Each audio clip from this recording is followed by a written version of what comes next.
Y quiero presentar a la persona que Dios va a utilizar esta noche para llevarnos a ese punto donde vamos a aprender acerca de esa lista o esa panorámica de los eventos finales en la crisis venidera. Me refiero al pastor Oscar Mendoza, quien es natural o original de Ciudad Trujillo, de Libertad, Perú. Tiene una licenciatura en teología por la Universidad Peruana Unión y actualmente está cursando sus estudios en maestría en la institución antes mencionada. Nuestro expositor está casado desde el 2015 con Juanita Carrasco Vallejos y ha sido pastor en la ciudad de Lima, Tingo, María, en Quito y actualmente en la ciudad de Pucallpa. Ha publicado diversos artículos de circulación general y académicos y contribuye activamente en redes sociales al compartir material relevante para la iglesia. Quiero que la iglesia aquí en Nueva York le dé la bienvenida a nuestro expositor, el pastor Oscar Mendoza. Antes de que él inicie, yo tendré una palabra de oración y recuerda, hermanos, que tenemos exposición aproximadamente de unos 50 minutos y después entramos a lo que es las preguntas. Prepare su pregunta porque nuestro expositor estará contestando esas preguntas. Oramos al Señor.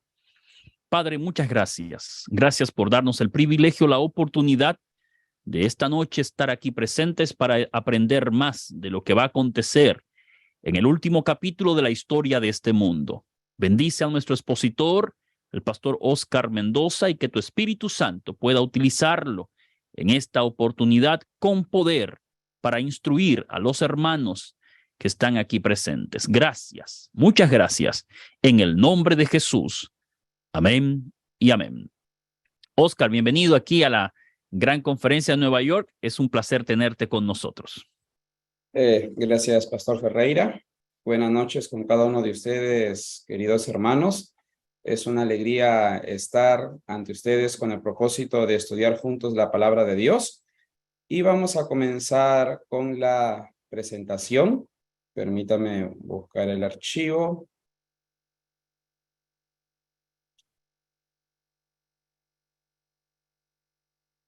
Muy bien. Nos estamos basando al título que está en el libro. Ustedes van a revisar el capítulo. ¿Cuáles son los eventos proféticos de la crisis final? Esa es una muy buena pregunta y vamos a querer responderla, ¿sí? Bueno, en esta noche vamos a tratar 4 aspectos. En esta presentación número 1 vamos a hablar quiero dar algunas consideraciones antes de entrar al tema en sí. Luego, en la parte 2, vamos a hablar acerca del libro de Apocalipsis, sobre todo en el cumplimiento profético, ¿sí?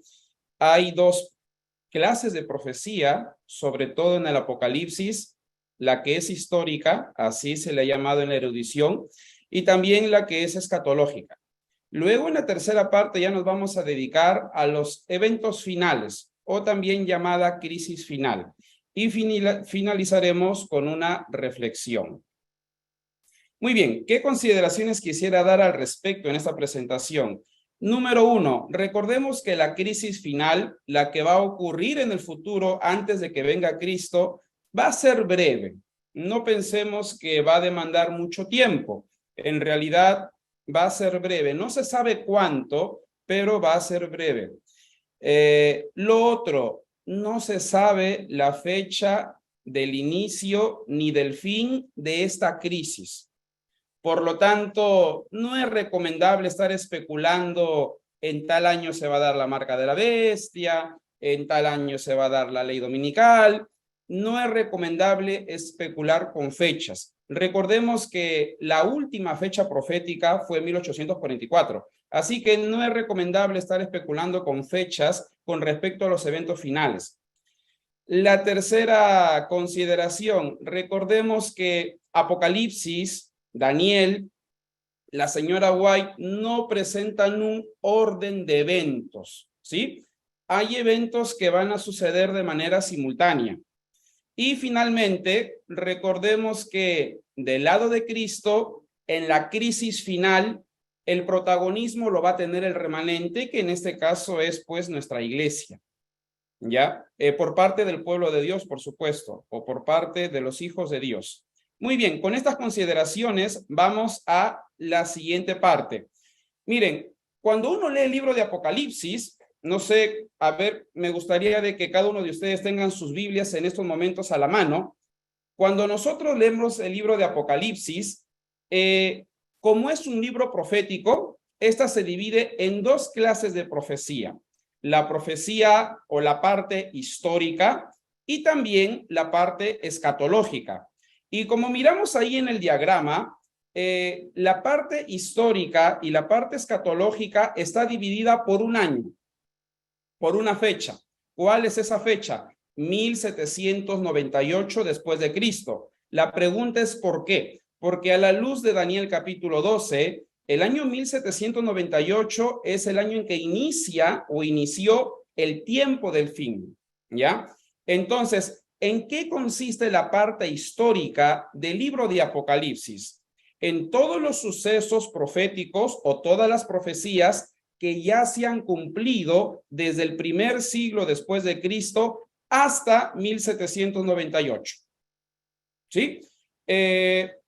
Por ejemplo, el año 538, ya el inicio de los 1260 días, vendría a estar en la parte histórica. Como estas profecías ya se han cumplido, ya vendría a ser historia. Es por eso es que se le llama parte histórica. A partir de 1798 en adelante, las profecías en el libro de Apocalipsis ya se llama escatológicas. Por ejemplo, el juicio investigador que inició en el año 1844 formaría parte ya de esta parte escatológica, ¿ya? Entonces, no nos olvidemos, por favor, de este punto que es clave para lo que se viene en breve. Muy bien, vamos aquí a la siguiente diapositiva. Es interesante que el libro de Apocalipsis, en cuestión de su cumplimiento, lo podemos dividir en tres partes. Abramos nuestras Biblias, por favor. Vamos a dividir el Apocalipsis, repito, con respecto a su cumplimiento profético. Se divide en tres partes. Del capítulo 1 al capítulo 11 está la parte histórica. Del capítulo 15 al 22 está la parte escatológica. Y del 12 al 14 le vamos a llamar la parte intermedia. ¿Por qué? Porque cuando uno lee desde el 12 hasta el 14, nos vamos a dar cuenta que lo histórico y lo escatológico están entretejidos. ¿Por qué hablamos que del capítulo 1 al 11 es histórico? Por una sencilla razón. La vasta mayoría de profecías en esos capítulos ya se han cumplido. No vamos a decir que todas, por si acaso, sino que en realidad la mayoría. Y cuando nosotros vamos, por ejemplo, a la parte escatológica, nos vamos a dar cuenta de que ninguna de esas profecías se han cumplido. Es por esta razón que se le llama escatológicas. Y cuando vamos del 12 al 14, lo histórico y lo escatológico están entretejidos y ya se los voy a ampliar en breve. Muy bien, continuemos. Vamos a ser más específico, ¿sí? Por ejemplo, desde el capítulo 1 hasta el capítulo 11 hablamos de que es histórico y en esos 11 capítulos hay tres visiones. Por ejemplo, podemos encontrar la visión de las 7 iglesias, la visión de los 7 sellos y la visión de las 7 trompetas. Y si nosotros revisamos todas esas profecías o visiones, la mayoría se ha cumplido. En el caso del capítulo 12 al 14, como les habíamos dicho, lo histórico y lo escatológico están entretejidos. Por ejemplo, uno va al capítulo 12 y desde el versículo 1 hasta el 16 es histórico. O sea, ya se ha cumplido. Y uno va al versículo 17 y es escatológico. Su cumplimiento del versículo 17 se da en cualquier año a partir de 1798.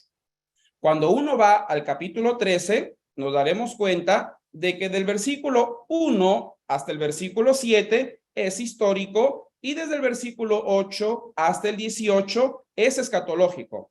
Y es interesante que cuando uno lee el capítulo 14 de Apocalipsis, en realidad todo es escatológico, ¿ya? Cuando uno vamos a la tercera tabla, del 15 al 22, vamos a encontrar, por ejemplo, la visión de las 7 plagas, desde el 15 hasta el 18, es escatológico. Luego viene el capítulo 19, la segunda venida, el capítulo 20, el milenio, 21, 22, la tierra nueva y la vida eterna. Bueno, esas profecías son escatológicas, no se han cumplido todavía. Muy bien. Vamos al capítulo 1 hasta el 11. Vamos a ser todavía más específicos. Cuando uno, por ejemplo, va la primera visión, capítulos 2 y 3, en realidad las 6 primeras iglesias ya se han cumplido. Y bueno, la Odisea, la última iglesia, está en cumplimiento, ¿no? Porque somos nosotros como iglesia adventista del séptimo día. Cuando uno va a la segunda visión, del 6 hasta el 8.1, la visión de los 7 sellos, vemos que los 5 primeros sellos ya se han cumplido, ¿ya? Y que está por cumplirse el sexto sello, o ciertas señales, perdón, del sexto sello, la visión de los 144,000 y el séptimo sello.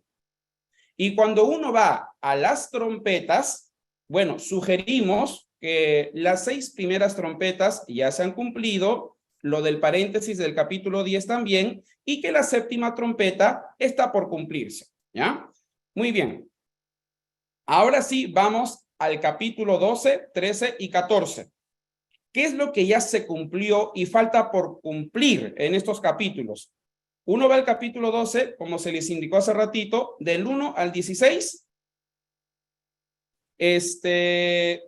Ya se ha cumplido. El versículo 17 está en cumplimiento porque sostenemos que el remanente del versículo 17 es la iglesia adventista del séptimo día.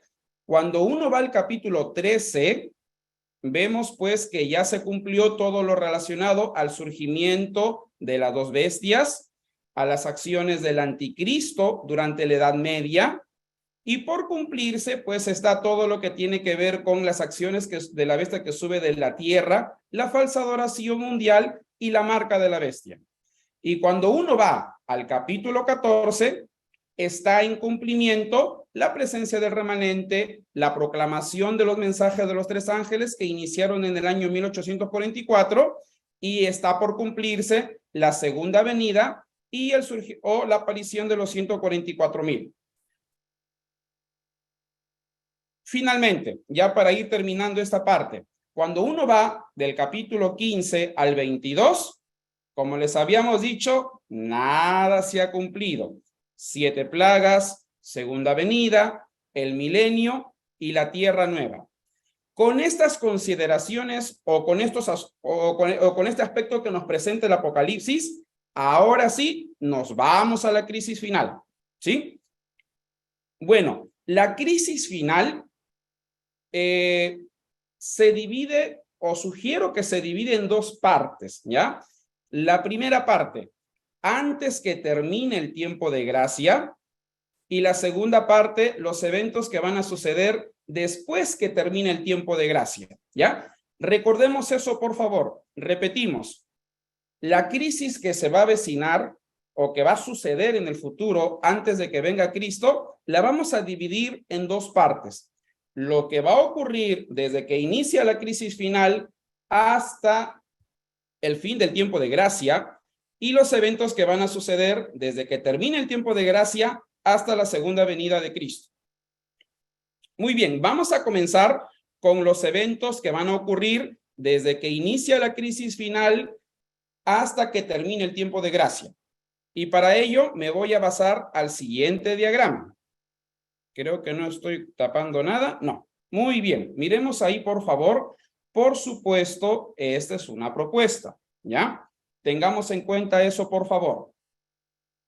Bueno, no nos olvidemos que aún en la crisis final, hasta que termine el tiempo de gracia, el remanente va a continuar proclamando los mensajes de los 3 ángeles y el juicio investigador se va a seguir dando hasta que termine el tiempo de gracia, por supuesto. Muy bien. ¿Qué es lo que va a iniciar la crisis final, en realidad la imagen de la bestia. Nosotros recordamos de que la imagen de la bestia se va a dar cuando en Estados Unidos se dé la ley dominical. Entonces, ahí nosotros tenemos que resaltar lo siguiente, que cuando se dé la ley dominical, nosotros vamos a tener que huir al campo, ¿ya? Allí vamos a tener que huir, ¿sí? Ahí se va a decir lo que siempre hemos escuchado, ¿no? Sálvese quien pueda. Ahí vamos a tener que huir, ¿ya? Entonces, miren, Satanás con sus representantes aquí en la tierra, el papado, el protestantismo apóstata de los Estados Unidos y el espiritismo, juntos van a utilizar principalmente dos estrategias. Les recomiendo estas dos estrategias. La primera estrategia, Satanás va a querer endulzar, cautivar a toda la humanidad, ¿ya? Con el propósito de que la humanidad acepte reposar el día domingo. Entonces, Satanás va a cautivar a la humanidad. ¿Y qué recursos va a utilizar? Miren ahí, por ejemplo, en la pantalla, el espiritismo. Se van a realizar milagros por doquier. Por supuesto, va a haber una crisis moral, económica a nivel mundial también.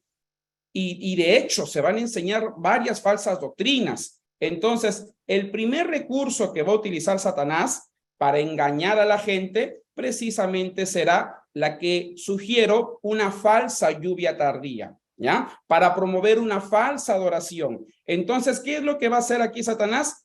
Va a endulzar a la gente, los va a cautivar, los va a persuadir, ¿sí? Y no lo digo yo, lo dice la palabra.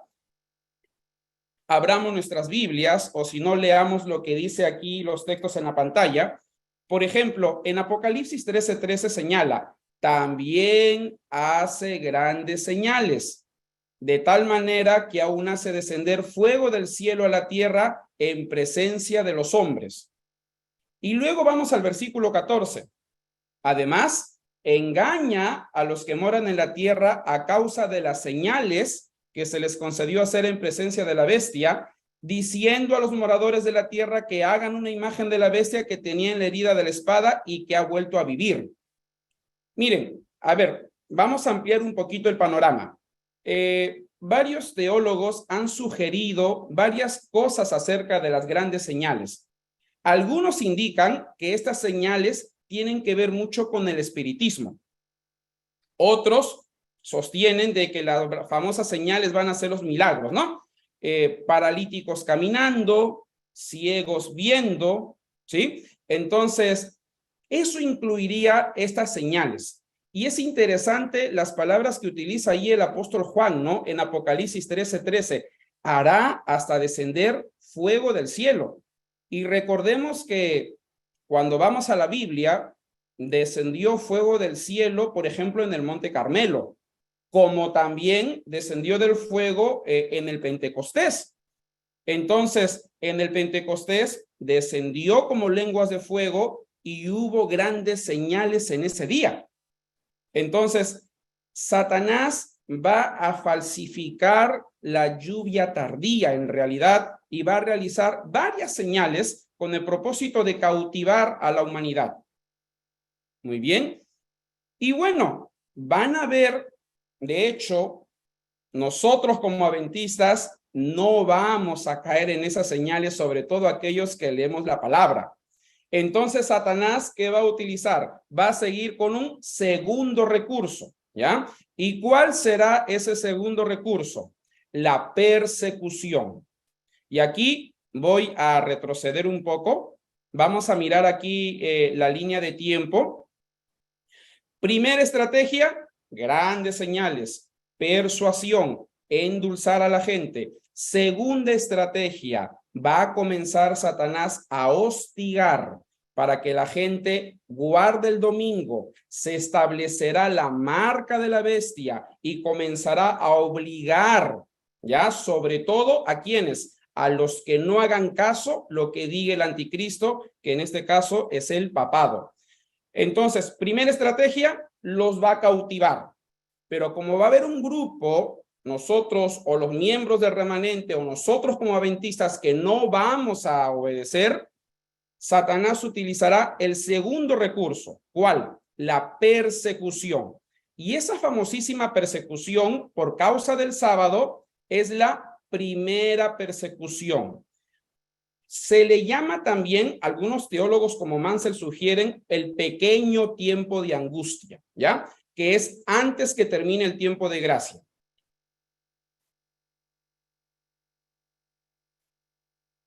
Y aquí en Apocalipsis presenta justamente la segunda estrategia. Por ejemplo, Apocalipsis 13:15 dice, se le concedió dar aliento a la imagen de la bestia, para que la imagen de la bestia hablara e hiciera dar muerte a todos los que no adoran a la imagen de la bestia.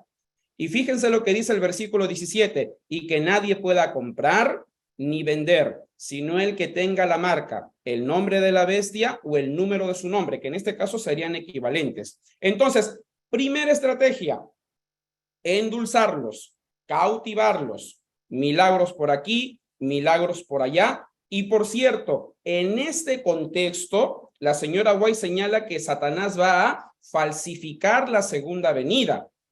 Y Satanás, falsificando la segunda venida, va a decir, vengo del cielo para decirles que el día de reposo no es el sábado, sino que es el domingo.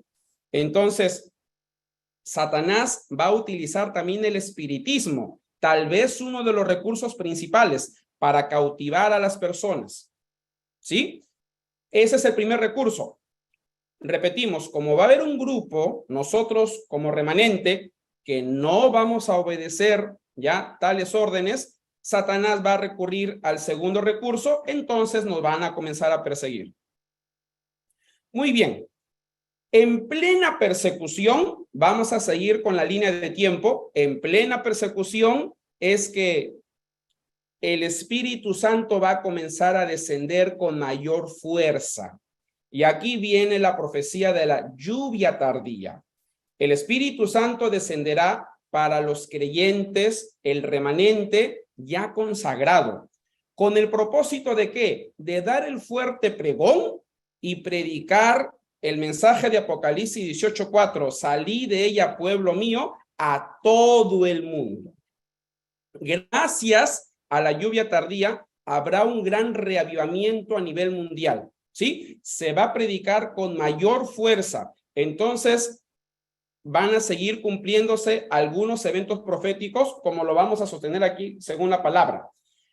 El sustento bíblico para la lluvia tardía, por ejemplo, se encuentra en Joel capítulo 2, versículos 28, 29 y 31. Vamos a leer.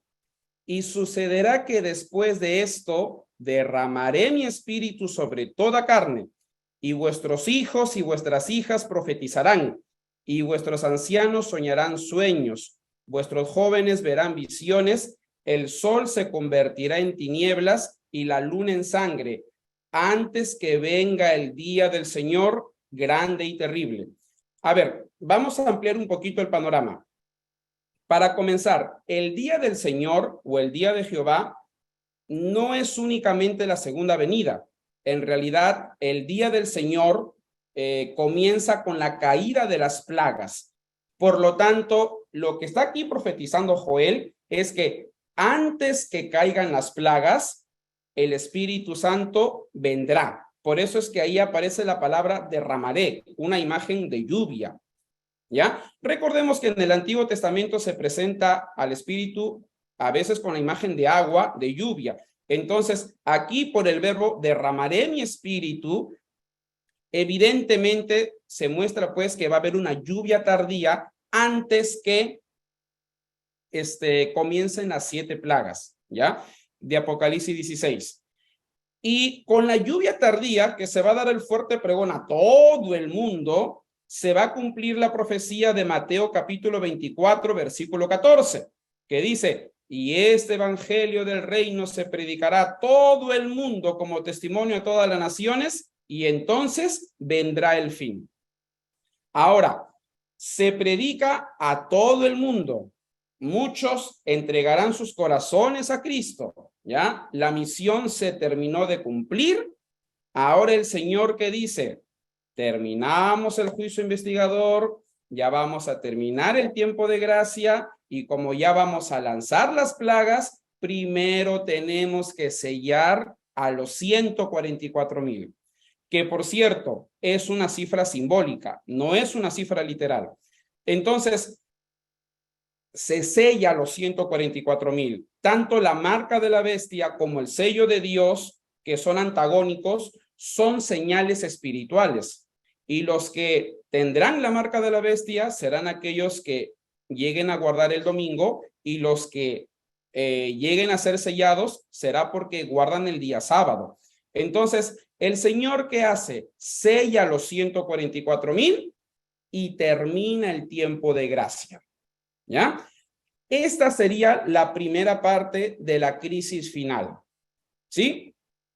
Como evidencia bíblica, por ejemplo, vamos a leer Apocalipsis capítulo 7 y Apocalipsis 22:11, ¿no? Diciendo, no hagáis daño ni a la tierra, ni al mar, ni a los árboles, hasta que hayamos puesto un sello en la frente de los siervos de nuestro Dios.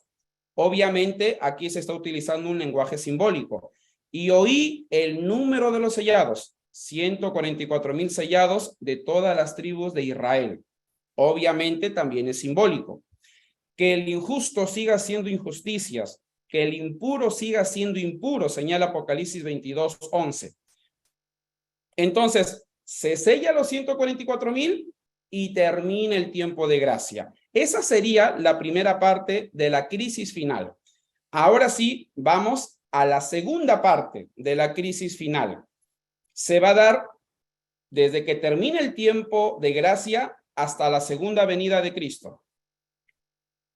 Muy bien, ¿cuáles serían los eventos después que termine el tiempo de gracia?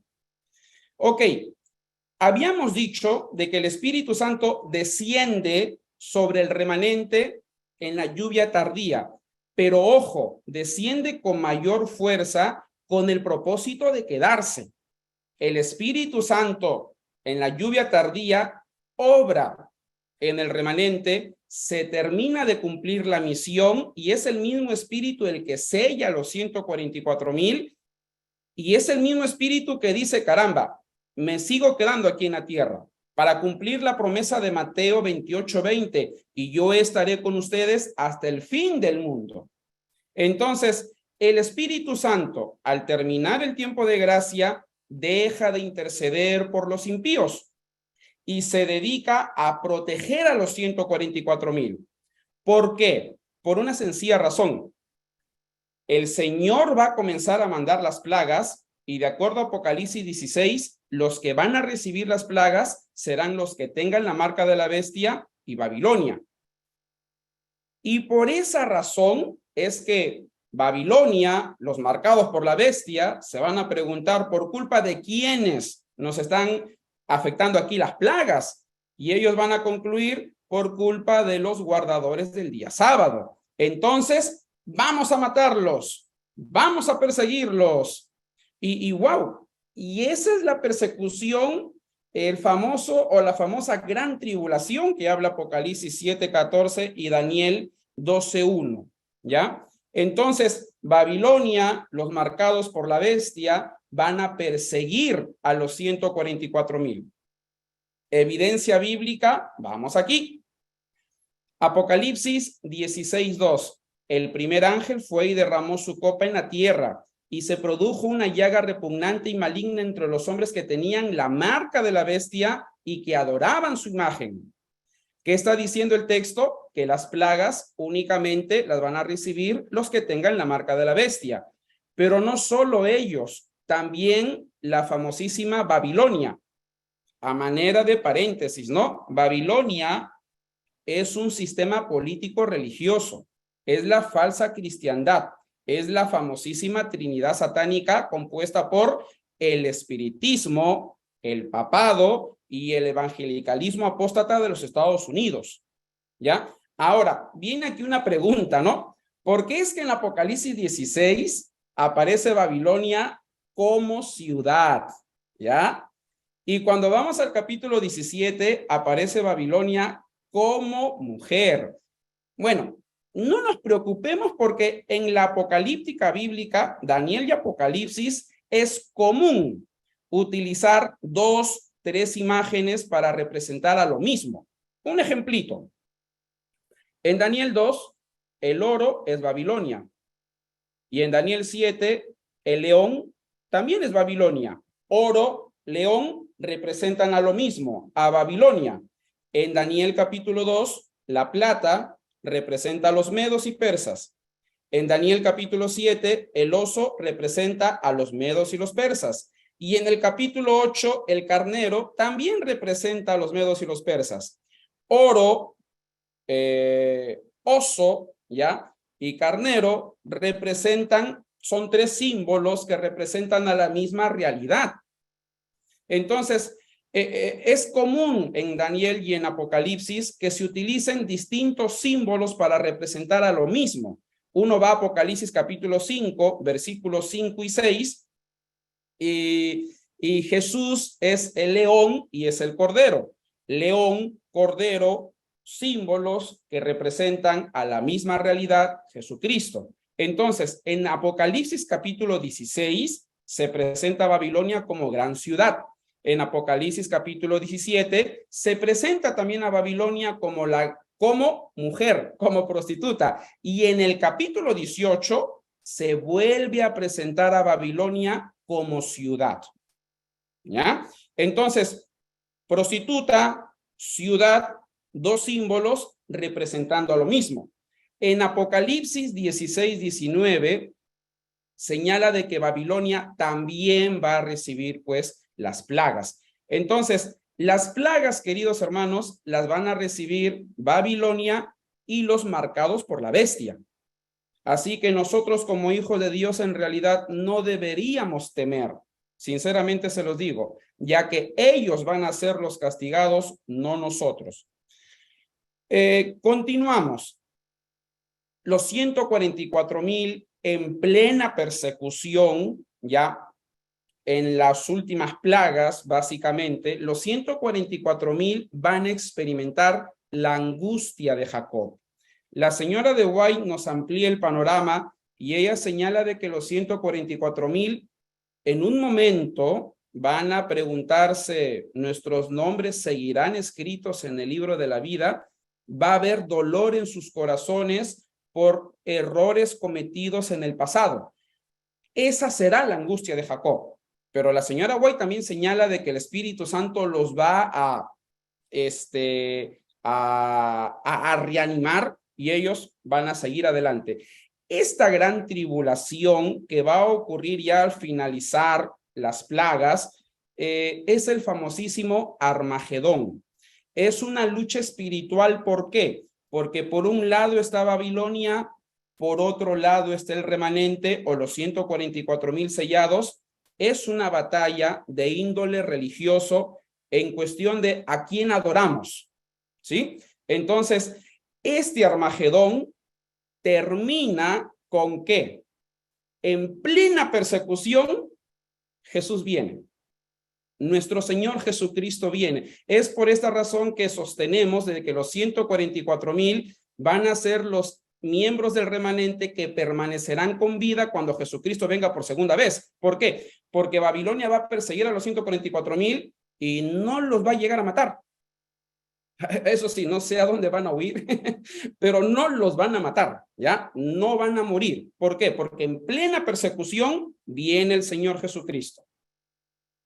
Muy bien, ya vamos a terminar. Aquí vamos a dar el sustento bíblico respectivo, Apocalipsis 7:14, por ejemplo, cuando hablamos de los 144,000, por supuesto creyendo, al igual que la señora White, de que lo de Apocalipsis 7:14 lo aplicamos a los 144,000. ¿Qué dice? Y yo respondí, Señor mío, tú lo sabes. Y él me dijo, estos son los que vienen de la gran tribulación. ¿Quiénes van a experimentar eso? Los 144,000. Y han lavado sus vestiduras y las han emblanquecido con la sangre del cordero. Daniel capítulo 12, versículo 1. En aquel tiempo se levantará Miguel, el gran príncipe que vela sobre los hijos de tu pueblo. Será un tiempo de angustia, cual nunca hubo desde que existen las naciones hasta entonces. y en este tiempo tu pueblo será librado. Evidentemente acá cuando habla de pueblo se refiere pues a los 144,000. Viene Miguel para librar a los 144,000 de la gran tribulación perpetuada por Babilonia. Todos los que se encuentren inscritos en el libro. Y Apocalipsis 14:1, es interesante, Cristo libra a los 144,000 y los lleva al cielo. Por eso es que en Apocalipsis 14:1 se ve a los 144,000 ya en el cielo con Jesús, obviamente después de la segunda venida. Miré y aquí el Cordero estaba de pie sobre el monte Sión y con él 144,000 que tenían el nombre de él y el nombre de su padre escrito en la frente. Muy bien, entonces esos serían los eventos que van a suceder en el futuro, ¿sí? A manera de reflexión, no nos olvidemos que somos llamados no solamente a prepararnos para la segunda venida, sino también para la crisis final. Valgan verdades, es así. Entonces, por ello, les recomiendo lo siguiente, reflexionar en lo siguiente. Primero, hay que relacionarnos con Jesús todos los días. No nos olvidemos, por favor, de leer la Biblia, de orar todos los días. Siguiente, llevando almas a los pies de Cristo. Predicando los mensajes de los tres ángeles. Recordemos que la iglesia adventista es el remanente y como tenemos una identidad profética, también tenemos una misión profética que es la de predicar los mensajes de los tres ángeles. Continuemos, venciendo el poder del pecado. Si bien es cierto, nosotros tenemos la naturaleza pecaminosa y la seguiremos teniendo hasta cuando Cristo nos transforme en la segunda venida, el hecho de que tengamos la naturaleza pecaminosa no justifica de que el pecado nos domine. Así que todos los días somos llamados a relacionarnos con Jesús y a pedir que el Espíritu Santo nos ayude en su nombre a vencer el poder del pecado. Es bueno siempre, todos los días, pensar, ¿y si Jesús viene hoy día? Es recomendable pensar en la segunda venida todos los días. Hay que siempre estar a la expectativa de los eventos finales. Pero ojo, no nos dediquemos mucho, no enfaticemos mucho la crisis. Como dijo el doctor Norman Gali, más que mirar a la crisis, miremos a Cristo, ¿ya? Tristemente he escuchado a varios predicadores, sobre todo disidentes, que pareciera que más esperan la marca de la bestia, la persecución que la segunda venida. Debemos tener cuidado. Nuestra expectativa principal es la segunda venida de Cristo, ¿sí? Pero también es recomendable estar a la expectativa de los eventos finales. Finalmente, y esto es muy importante, tenemos que aprender desde hoy a estar siempre tranquilos cuando haya crisis. ¿Sí? Como dice Éxodo capítulo 14, versículos 13 y 14, Moisés le dijo a los hebreos, Jehová peleará por nosotros, permanezcamos tranquilos. Entonces, cada vez que haya crisis en nuestras vidas, miremos más al cielo, miremos más a Jesucristo. No nos enfoquemos en la crisis. Cristo peleará nuestras batallas. Y si hoy aprendemos en el nombre de Cristo a vencer las crisis que tenemos por los distintos problemas que hay en la vida, esto nos va a ayudar a reforzarnos para que cuando venga la crisis final, la venzamos bien en el nombre de Cristo. Esa ha sido, Pastor Ferreira, la presentación en esta noche. Que el Señor les bendiga. Creo que ya entraríamos a las preguntas. Excelente exposición, amigo y hermano Oscar Mendoza. Quiero decirle que el chat, tanto en YouTube como en el Zoom, está muy activo con esta exposición sobre los eventos finales.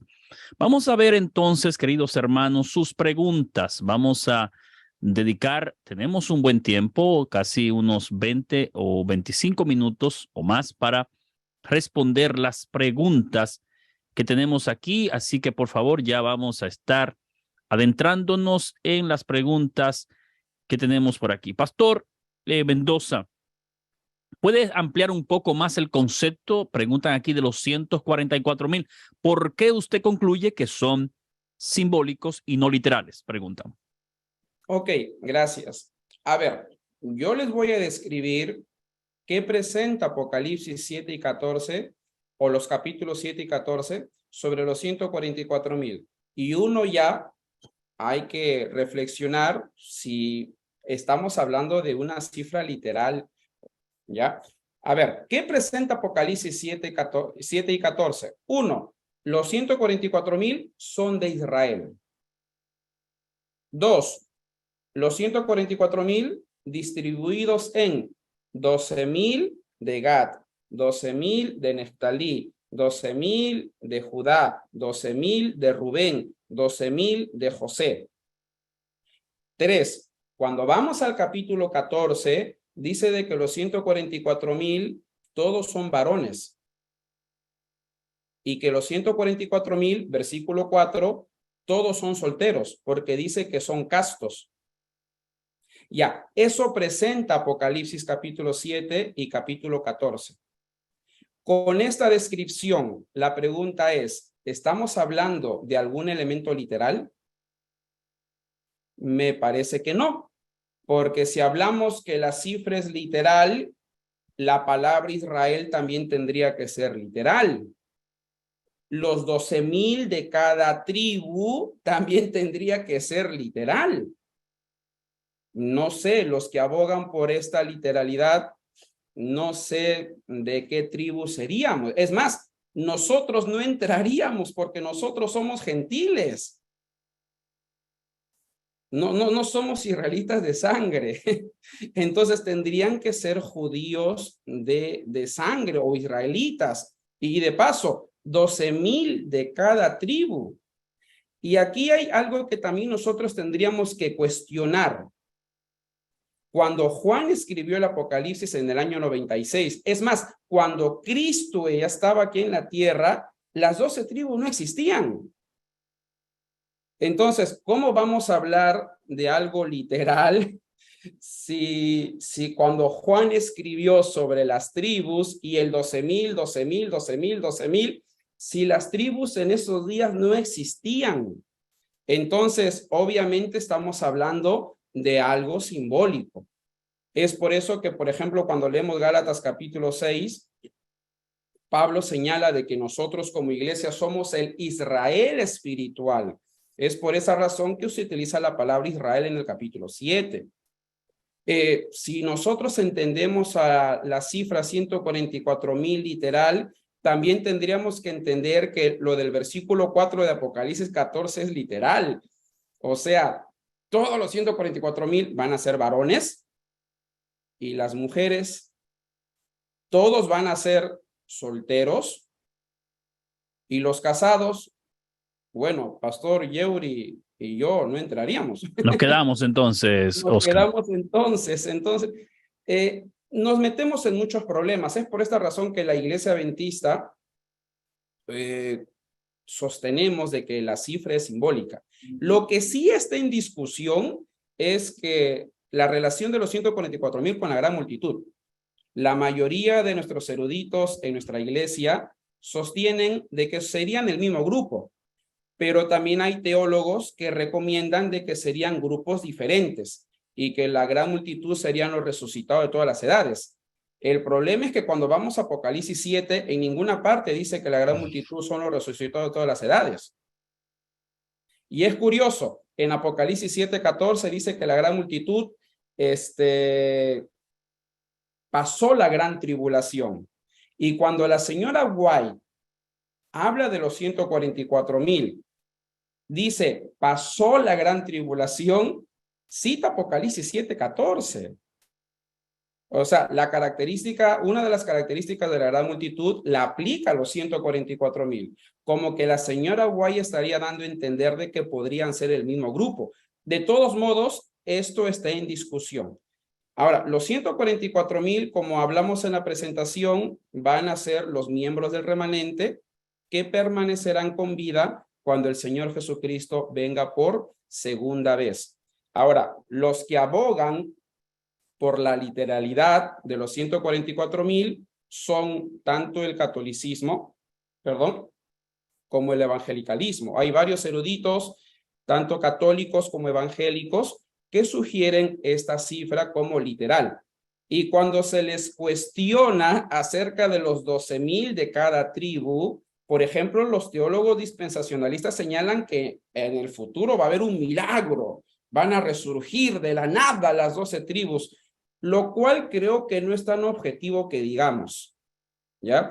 Entonces, yo recomiendo mejor de que veamos todo en un paquete. Recordemos que un texto en Apocalipsis lo debemos entender a la luz de su contexto, y el contexto es simbólico, y las características que se presentan sobre los 144,000, todo nos da a entender de que es una cifra simbólica. Ahora, antes de terminar de responder, tengamos en cuenta también de que cuando hablamos de que un grupo, en este caso los 144,000, es simbólico, no le estamos quitando su existencia.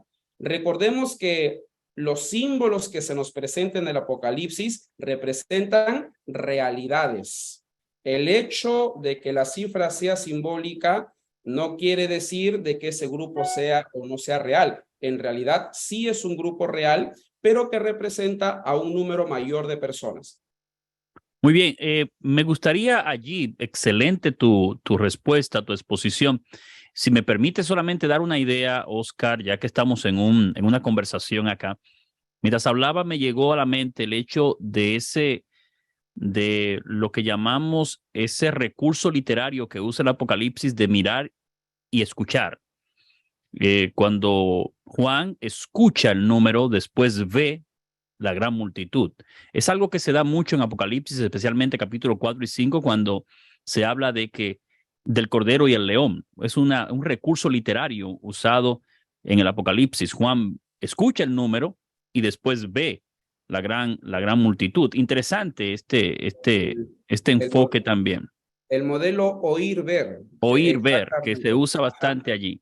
Y algo más interesante que también, como Ellen G. White, al hablar de los 144,000 en el libro Conflictos de los Siglos, dice que ellos forman un cuadro perfecto y usa la misma expresión para la gran multitud también. Hay más evidencias en relación a lo que es el simbolismo de los 144,000 que a lo que es la literalidad de los 144,000. Yo he llegado a la conclusión, Oscar, me corrige si estoy equivocado, que aquellos que proponen los 144,000 como literales están utilizando lo que yo llamo una posición calvinista dentro del adventismo, hablando más de un número especial de salvos que de esa gracia de Dios que se extiende para todos. Pero ese es solamente un comentario que quería agregar allí. Tenemos bastantes preguntas aquí, doctor Mendoza, y una de ellas, usted ha levantado, como dicen en mi país, un avispero, doctor, en relación a la salida de las ciudades. Uh, yo quiero decirle que aquí yo creo que usted va a tener que venir un día a Nueva York y dar una exposición sobre abandono de las ciudades, porque hay una cuestión aquí. ¿Cuándo debemos abandonar las ciudades? Pequeñas ciudades, grandes ciudades. Incluso hay algunos que están diciendo en el chat que es necesario ya estar comprando o preparándose para irse de las ciudades. Si no me equivoco, creo que leí esto. ¿Nos pueden ampliar un poco este tema, doctor? Ok, a ver, valgan verdades, si uno desea ir con la familia, por ejemplo, al campo, y no sé, estar o vivir allí un año, 6 meses, ya 5 meses, me parece que no habría ningún inconveniente, ¿ya? Uno dice, planifica con la familia, queremos consagrarnos más. Es más, nosotros como adventistas apoyamos los retiros, ¿no? Los campamentos. Así que no habría ningún inconveniente. No sé, si hay algún hermano aquí presente que desee comprarse una casa en el campo, eso sí, bueno, una casa en el campo. Y caramba, vacaciones para consagrarnos más, diciembre, enero, febrero, no habría ningún inconveniente. Me parece que es recomendable, ¿no? Es recomendable retirarnos, ¿ya?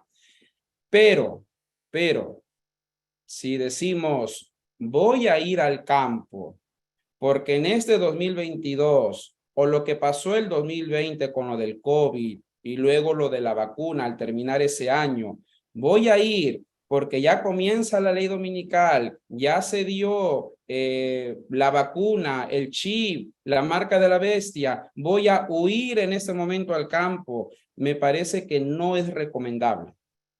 La señora White es bien clara en el hecho de que cuando se dé la ley dominical, por ejemplo, en los Estados Unidos, hay que huir. En realidad, como que ella indica, ¿no? Se aprueba la ley dominical a nivel mundial, huyamos al campo. Entonces, es recomendable que nosotros como adventistas, por ejemplo, yo estoy en Perú, ni bien escuchamos sobre la ley dominical en los Estados Unidos, la iglesia va a comunicar, por supuesto, de manera oficial. Entonces, me parece de que ahí sí nosotros tendríamos que huir, ¿ya? Cuando el evento profético se cumpla, ¿sí? Previamente, repito, si alguien desea ir y comprar una casa en el campo, ir 1 año, 2 años, consagrarse con la familia, siempre y cuando toda la familia, por supuesto, esté de acuerdo y haya todos los medios necesarios, porque no es fácil vivir en el campo, entonces no habría ningún inconveniente, ¿sí? El problema que esto surgió, ¿por qué? Porque hay movimientos disidentes, hay un fuerte perfeccionismo en nuestra iglesia, que, por ejemplo, si el Papa visita al presidente de los Estados Unidos, ya, huyamos. El COVID, el chip, la marca de la bestia, huyamos. Y eso en realidad, con el debido respeto a todos nuestros oyentes, eso se llama sensacionalismo. Eso se llama crear, ¿cuál es teorías conspirativas? Entonces, si yo voy a huir al campo por este sensacionalismo, por estas teorías conspirativas, lo más recomendable es que no. Por eso es que hoy en día muchos de los que se han ido al campo fines del 2020, el 2021 por lo del COVID, muchos están volviendo. Entonces, yo sugeriría eso en cuestión de las huidas al campo, de que si alguien desea comprarse un terreno, una casa, ir y consagrarse todo 1 año, si hay todos los medios necesarios, me parece que sí es recomendable, ¿no? Con el propósito de consagrarnos más, ¿ya? Pero si hoy, por ejemplo, queremos huir, pero por la marca de la bestia, la persecución que ya se va a dar o se está dando, me parece que no, porque eso es más sensacionalista que otra cosa. Y de paso, que yo sepa, si me equivoco, me corrigen. Me parece que durante estos días todavía no se está dando ese asunto, pero lo de las leyes dominicales, de acuerdo a la perspectiva adventista, sí se va a dar pues en el futuro. Así que huir hoy en día por la persecución, marca de la bestia o la ley dominical que esperamos, me parece que no es recomendable. Muy bien, hay un texto de la Biblia que lo voy a recomendar para todos aquellos que están ansiosos de huir. Proverbios 28:1 dice, huye el impío sin que nadie lo persiga. Hermano, si usted está huyendo sin que lo persigan, usted cae en la categoría de impío. Así que, por favor, espere que lo persigan para que podamos entonces hacer lo que hemos de hacer o que se proclame la señal que nos dice Ellen G. White de la ley dominical, y así estaremos yendo bajo la voluntad del Señor. Bueno, anoche dije que teníamos vigilia, hoy no tenemos vigilia, tenemos amanecida, doctor. Usted le veo bebiendo agüita, creo que tiene que tomar un tececito, porque de verdad que esto está muy, muy, muy fuerte. Así que vamos a ver aquí. ah, Nos dice, tengo tantas preguntas, doctor, que estoy buscando aquí cómo poder trabajar. Bueno, esta. Doctor, usted habló del año 1798 como una fecha memorable en las profecías bíblicas. ¿Por qué esta fecha es importante y qué base bíblica tenemos para resaltarla? Ok, bueno, eh, a ver, cuando nosotros vamos al Nuevo Testamento, la escatología bíblica, voy a utilizar esas dos palabritas, ¿ya?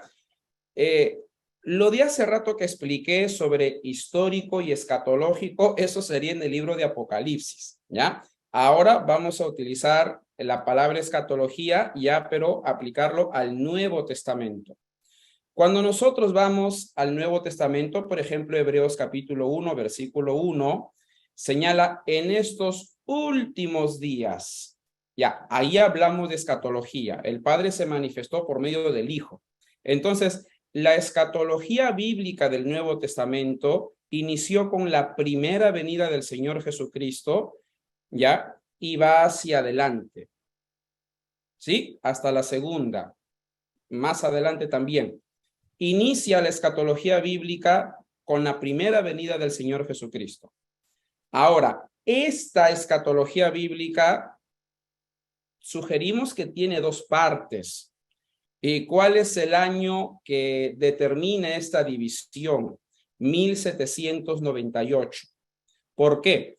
Porque, para comenzar, ¿de dónde nace el año 1798? Cuando nosotros vamos a Apocalipsis 13:6, 12:6, Daniel capítulo 7, versículo 25, vamos a relacionarlo con los 1290 de Daniel capítulo 12.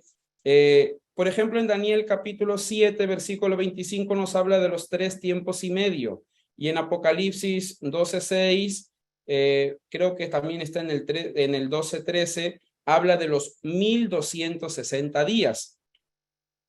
En el calendario profético de Daniel y Apocalipsis, el mes tiene 30 días, 3 tiempos y medio, 3 meses y medio. Si hacemos las multiplicaciones respectivas, 3 tiempos y medio equivale a 1260 días. Vamos a Apocalipsis, nos habla de 42 meses, que son también 1260 días. Y basándonos a números y al libro de Ezequiel, utilizando el principio de día por año, cada día equivale en el calendario profético un año. Entonces, 1260 días equivale a 1260 años. Y en Daniel capítulo 7, versículo 25, y en Apocalipsis capítulo 12 y el capítulo 13, nos habla que durante estos 1260 años, el poder papal o el anticristo gobierna. Y la pregunta es, históricamente hablando, ¿cuándo comenzó ya a dirigir, a influir? ¿Cuándo? Bueno, en el año 538, ¿ya? Entonces, los 1260 días o 1260 años iniciaron en el año 538, perdón, y cuando sumamos todo nos lleva hasta 1798, cuando pues el poder papal cae, ¿no? En manos de Francia. Entonces, he ahí el detalle. Ahora, cuando uno va a Daniel capítulo 12, se asocia la expresión tiempo del fin con 1290 días. ¿Cuándo iniciaron los 1290 días? En el año 508. Y si sumamos 508 y nos lleva hasta 1290, nos lleva a 1798. Entonces, en Daniel capítulo 12 se asocia mucho el tiempo del fin con los 1290 y los 1335. Por eso es que a Daniel se le dice esto, lo que he recibido es para el tiempo del fin, por si acaso. Entonces, por eso es que al asociar los 1290 que termina en 1798 con el tiempo del fin, es que como adventistas hemos concluido que el inicio del tiempo del fin es en 1798, cuando terminan los 1290 y los 1260 días. Creo que esa sería la respuesta. Muy bien, muchas gracias, doctor Mendoza. Quiero anunciarles, hermanos, por favor, abran sus ojos y sus oídos, porque es muy importante lo que voy a decir ahora. Mañana viernes a las 7:30 es nuestro programa. Tendremos al doctor Jerry Moscala con nosotros explicándonos el Evangelio eterno en el contexto del mensaje de los tres ángeles. Escúcheme bien. Vamos a enviar un nuevo link de Zoom y de YouTube. ¿Me entendieron? Por favor, no utilice este que enviamos esta noche para entrar porque le va a decir acceso denegado. Vamos a enviar uno nuevo. ¿Cómo lo voy a recibir, pastor? Pregúntele a su pastor. Pregúntele a su pastor. Él le va a estar enviando el link, tanto de Zoom como de YouTube. Porque hay personas que les es más fácil entrar por YouTube y otros por Zoom. Yo quisiera saber si alguien me ha entendido, que pueda por lo menos colocar un emoji allí o decir, sí, pastor, le entendí, tanto en YouTube como en Facebook. Hoy tengo Facebook en la mente. Zoom, por favor, ayúdeme con eso, porque siempre trato de enviar los links y que usted pueda entrar y esto, pero no quisiera yo que alguien se pierda una exposición como esta. Veo que me entendieron. Gloria a Dios. No utilice este link para entrar mañana. Pregúntele a su pastor. Dígale, pastor, por favor, el link que el pastor Ferreira lo envió temprano. Me di a entender. Yo agradezco a la esposa que tengo porque ella siempre me dice lo que debo decir claramente. Me dice, mira, dile que si te diste a entender. Claro, espero que sí. Bueno, vamos a seguir con las preguntas aquí.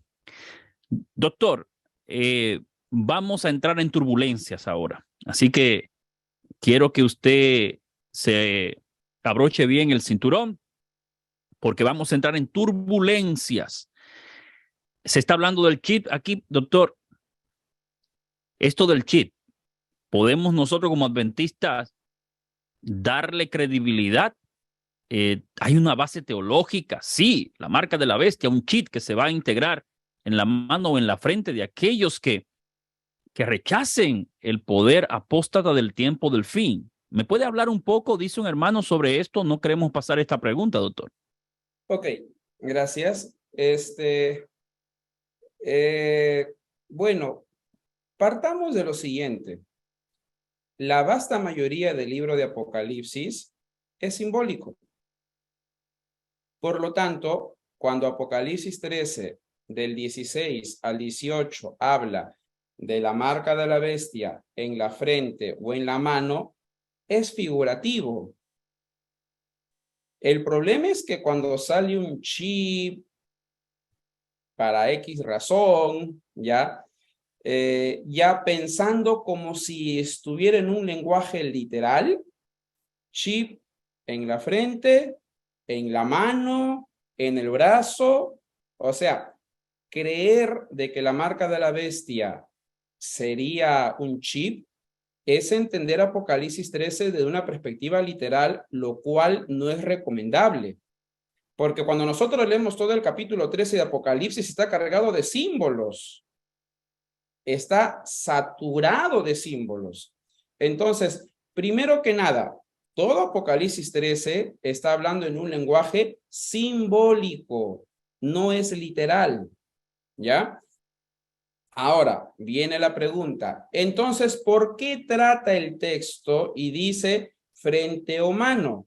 A ver, recordemos, el apóstol Juan vivió en una época en que el imperio romano era el que estaba gobernando. Entonces, ¿qué pasaba? En los días de Juan, a los esclavos se le colocaba una marca en la frente. ¿Con qué objetivo? Para saber quién es su amo. se le colocaba una marca. Y es curioso, los soldados romanos se les colocaba una marca en la mano, en el brazo también, con el propósito de guardarle lealtad al emperador. Entonces Juan, sabiendo todo eso, es que utiliza lo que pasaba en ese tiempo y caramba, vamos a representar algo simbólicamente, ¿sí? Entonces, ¿qué significa cuando el texto dice marca de la bestia en la frente o en la mano?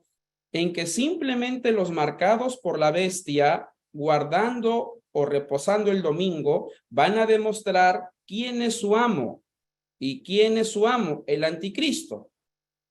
Y con la marca en la mano, simbólicamente, van a representar a quienes son leales. Tan de su lealtad que el anticristo dice, persigamos al remanente, ¿ya? Y los marcados por la bestia, ¿qué van a hacer? Van a perseguirnos. ¿Por qué? Porque tienen esa lealtad.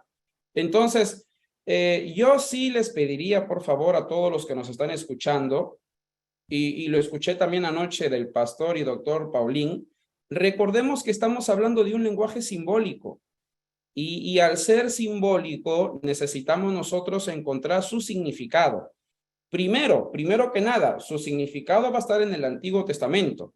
El pastor Paulín anoche habló bastante sobre eso. Y segundo, necesitamos también entender el contexto histórico. Y cuando nosotros investigamos acerca del contexto histórico sobre la marca de la bestia, por qué en la frente y por qué en la mano, nos encontramos pues que en los días de Juan se marcaba así. Por eso es que Juan utilizó ese lenguaje, pero repetimos, es un lenguaje figurativo. Por lo tanto, lo del chip aquí no tiene nada que ver, ¿ya? Y es curioso, el sensacionalismo es el que aboga, o los sensacionalistas son los que más abogan por esto, ¿no? Con el propósito de, ni bien se da algo parecido, ya, la marca de la bestia. Y si nos damos cuenta, no ha pasado nada. A ver, por lo de la vacuna y del COVID, no me vacuno porque me colocan la marca de la bestia. Bueno, ¿pasó algo? ¿Pasó algo fines del 2020? ¿Pasó algo el 2021? No ha pasado nada. Yo me he vacunado, no tengo la marca de la bestia. Así que me parece, pastor, de que ahí está el detalle, cómo entender esos versículos, de manera simbólica o de manera literal. Si entendemos de manera literal, entra el chip, pero es simbólico. Por lo tanto, el chip acá no tiene nada que ver. Tú sabes lo que me preocupa, Oscar, es que los hermanos se preocupan tanto por el chip y desde que sale un celular nuevo van a comprarlo que usa un chip. Es interesante. No sé la preocupación por un chip si andas tú con uno el día entero. Querido hermano, ya vamos a dejarnos de eso, por favor. Por eso hacemos esta exposición bíblica. Déjese de teoría de conspiración, hermano, de esos videos de YouTube que lo que quieren es view. Mire, nútrase de la Biblia, de lo que la palabra enseña. Así que ya olvidémonos de eso. Es la última vez que voy a repetir esta pregunta. ¿Oyeron? Así que por favor ya, no la voy a repetir porque ya debemos estar creciendo. Ya no podemos estar en ese... Pastor, sí. Perdón, me faltó acotar quizás lo principal, ¿no? Dígame. La marca de la bestia y el sello de Dios van a ser señales espirituales, ¿ya? Van a ser señales espirituales. Y la pregunta es, ¿no? ¿Y cómo se va a evidenciar? Y ahí justamente está la diferencia, ¿no? Los que guarden el sábado y los que guarden el domingo. Y uno diría, ¿base bíblica para eso? Es curioso, uno va a Apocalipsis capítulo 14, versículo 12, y si uno lee desde el versículo 9, está en el contexto de la marca de la bestia.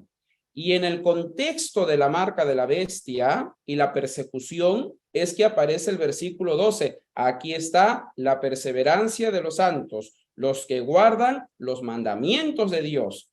Y cuando uno analiza la palabra mandamientos, exegéticamente hablando, son los 10 de Éxodo 20. Entonces, si queremos traducir del griego al español Apocalipsis 14:12 y decir, aquí está la perseverancia de los santos, los que guardan los 10 mandamientos y la fe de Jesús, está bien. Entonces, este versículo está en el contexto de la marca de la bestia. Eso nos da un poco de luz, o tal vez mucha luz. ¿Por qué? Porque aquí ya Apocalipsis, exegéticamente hablando, nos está diciendo, los marcados por la bestia irán en contra de los 10 mandamientos, y los sellados por Dios guardan los 10 mandamientos. Y entre esos 10 mandamientos está el día sábado.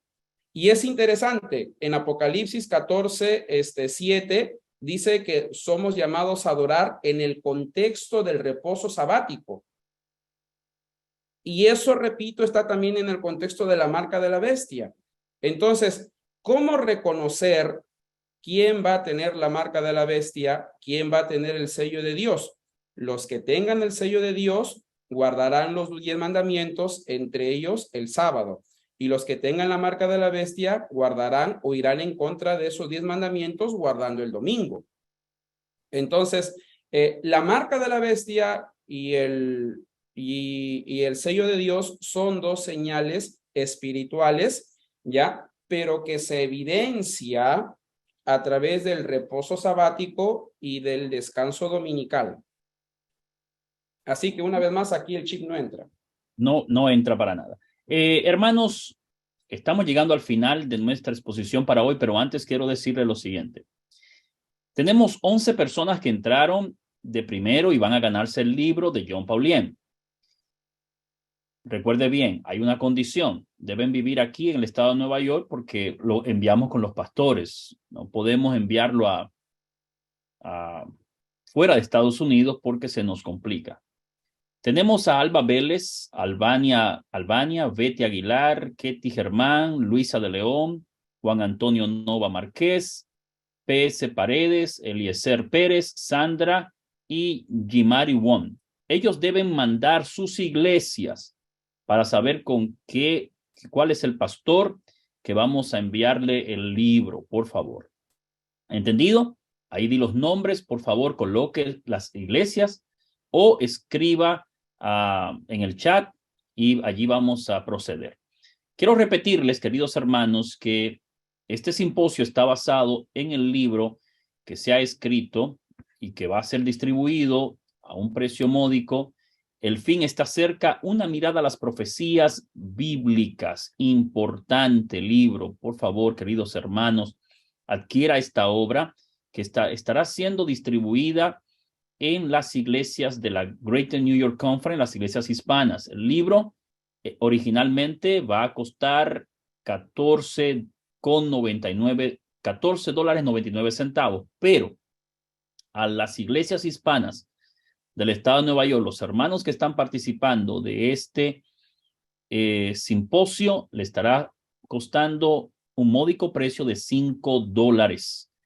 Esta es una obra, hermanos, esto, como dice un amigo mío, es oro en polvo. Así que por favor, adquiera esta obra porque le va a ser de gran ayuda. Oscar, tenemos una pregunta más y esta sí en esta sí, ¿verdad? Que vamos a tener que... bueno, es una pregunta fuerte, Oscar. Oscar, hay un grupo, aquí dicen, unos nuevos expositores o teólogos adventistas que están rechazando la interpretación de la persecución y la ley dominical según se lee en los escritos de Ellen G. White. Algunos dicen que no habrá tal persecución dirigida por el poder papal. ¿Cuál es tu posición, o mejor dicho, qué entiendes sobre la persecución en el tiempo del fin y la causa de la misma? No, bueno, tendríamos que ver qué teólogos estarían rechazando la persecución, porque los teólogos que tenemos hoy en día, especialistas en el libro de Apocalipsis, como el doctor Eckhard Müller, John Paulin, Ranko Stefanovich, y más teólogos, bueno, hasta ahorita que yo sepa, que he leído a todos ellos, ninguno rechaza una persecución. El que falleció, por ejemplo, Hannah Rondel, tampoco, ¿ya? De repente sí hay ciertos cuestionamientos, no cuestionamientos, sino preguntas, ¿no? Los teólogos plantean preguntas sobre la realidad de las leyes dominicales. Pero en cuanto a la persecución, por lo menos los teólogos que tenemos en nuestra iglesia no rechazan esa persecución, ¿ya? Partamos desde allí. Número uno. Número dos, el libro de Apocalipsis, como hemos estado leyendo en la presentación, capítulo 13, versículos 15, 16, hablan de una persecución. Y eso es evidente. Uno va a Apocalipsis 7:14 y habla de la famosísima gran tribulación. Y todavía el ángel le dice, ellos son los que han pasado la gran tribulación. O sea, sí va a haber una tribulación. Y es curioso, esa misma expresión griega en la Septuaginta aparece en Daniel capítulo 12, versículo 1, donde habla del famoso tiempo de angustia.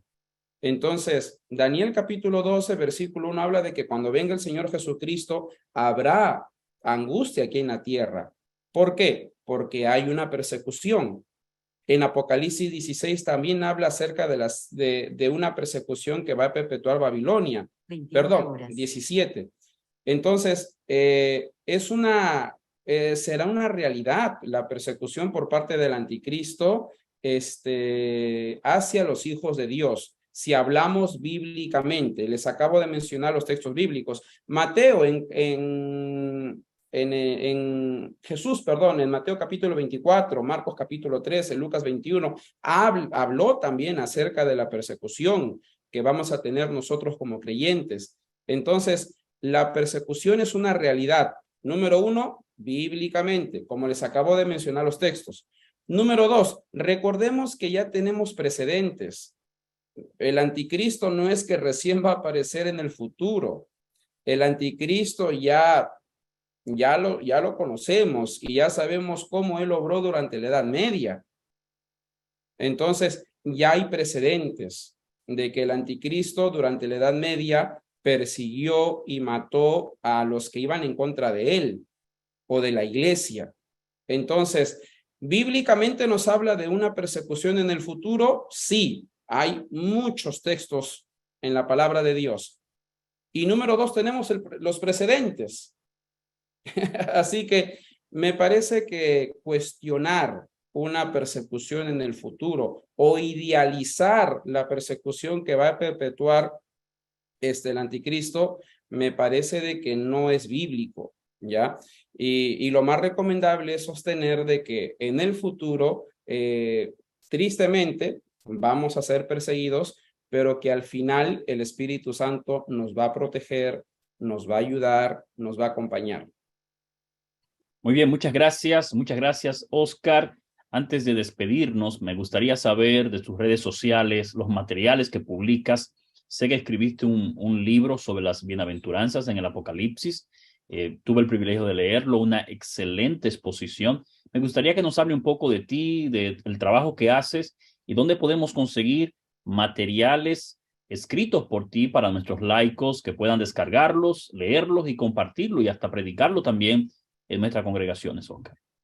Ok, yo tengo un sitio que se llama PR Mendoza y cuando accedamos, prmendoza.com. No se preocupe, sienta el candadito si es un sitio seguro, ¿ya? prmendoza.com. Bueno, en mi blog, ustedes van a ver, es lo que solamente yo escribo, ¿ya? Es lo que yo escribo nada más. Pero ustedes van a encontrar ahí artículos de distintos teólogos. Mi inclinación es sobre todo lo que es Apocalipsis, ¿ya? Y también, por supuesto, Daniel. Entonces, ustedes van a encontrar en mi sitio bastante información sobre Apocalipsis. Por ejemplo, hemos subido libros, artículos, También van a encontrar en mi sitio libros de la señora White en PDF. También he subido mis PPTs. Sinceramente, por motivo de tiempo no he subido todo, ¿ya? Pero la mayoría de mis presentaciones las he convertido en PDF porque tristemente ya varios me han plagiado. Entonces, en mi sitio hay muchas presentaciones que hemos elaborado, bastante sobre asuntos proféticos. Les va a ayudar bastante. También van a encontrar en mi sitio ponencias de distintos eruditos. He subido del doctor Tim, del doctor Müller, del doctor Ángel Manuel Rodríguez, del doctor Davidson, del doctor Félix Cortés. Hemos subido presentaciones con el propósito, o ponencias, videos, con el propósito de conocer más, ¿no? Y yo creo que les va a ayudar bastante, ¿sí? Cada semana estoy subiendo información a mi sitio web y si uno desea estar al día de lo que publicamos en mi sitio, pueden ir a mi Facebook, a mi fanpage, pr.oscars.mendoza, y le dan like, me siguen y van a estar más actualizados de lo que nosotros subimos allí. Todo es gratis con el propósito de que la iglesia se alimente, ¿ya? Y si alguno desea, tiene alguna pregunta, si se puede responder y si sabemos o desean algún material, pueden escribirme al Messenger y estaremos respondiéndoles, ¿sí? Me gusta este asunto de los eventos finales porque primero nos ayuda a prepararnos, ¿no? Para la segunda venida de Cristo. Y bueno, sobre todo compartimos esta información para que la iglesia esté mejor alimentada. Principalmente ese es mi objetivo. Muchas gracias, Oscar. Queremos verte por aquí, por Nueva York, un día, Oscar, que nos visites, que estés con nosotros, que puedas estar con nuestros laicos y podamos tenerte ya personalmente, enseñándonos una clase acerca de eventos finales, tiempo del fin. Queremos traerte para que puedas estar con nosotros aquí, Oscar. Así que prepárate para que visites aquí Nueva York y puedas ver todos estos hermanos en persona. Gente muy buena aquí en Nueva York, Oscar. Muy, muy, muy buena. Y paisanos tuyos también de Perú. Pastor ¿Ah, sí? Dante Godó. ¿Conoce al Pastor Dante Godó? Claro, nos conocemos. Una ficha Trabajamos juntos conocida. en la APC. Oh, trabajó junto con ese. Es un líder. Sí, Gloria a Dios, Pastor Godó. era mi director del Ministerio Personal. Claro. Wow, wow. Ahí, bueno, pues cuando usted venga allí le va a saludar personalmente. Así que, Pastor Godó, te vemos por aquí en YouTube. Dios te bendiga. Gracias por estar con nosotros. Queridos hermanos, recuerde mañana, seguimos aquí a las 7:30 de la noche con el doctor Jerry Moscala y un gran tema de eventos finales y el mensaje de la verdad para el tiempo del fin. Te agradecemos, querido hermano, por estar con nosotros. Recuerda que mañana es un link nuevo. Vamos a estar enviándolo. Pídele a tu pastor para que él lo pueda enviar y vamos a estar también posteándolo en mis redes sociales. En Facebook estaremos posteando lo que es nuestro link para YouTube. Los pastores estarán enviando ambos links también para YouTube y para Facebook. Oscar, ¿puedes orar por nosotros para despedirnos? Ok, vamos a orar. Padre, gracias te damos porque tu Santo Espíritu ha estado con nosotros en esta noche, iluminándonos para entender tu palabra. Has estado acompañándonos y te rogamos por favor de que todo lo que hemos conversado, estudiado el día de hoy, sea de gran ayuda para nuestro crecimiento espiritual, preparación para la crisis final, pero sobre todas las cosas para tu segunda venida. Sé con nosotros por favor y sigue ayudándonos también a cumplir tu misión. Por Jesús, amén. Amén. Muchas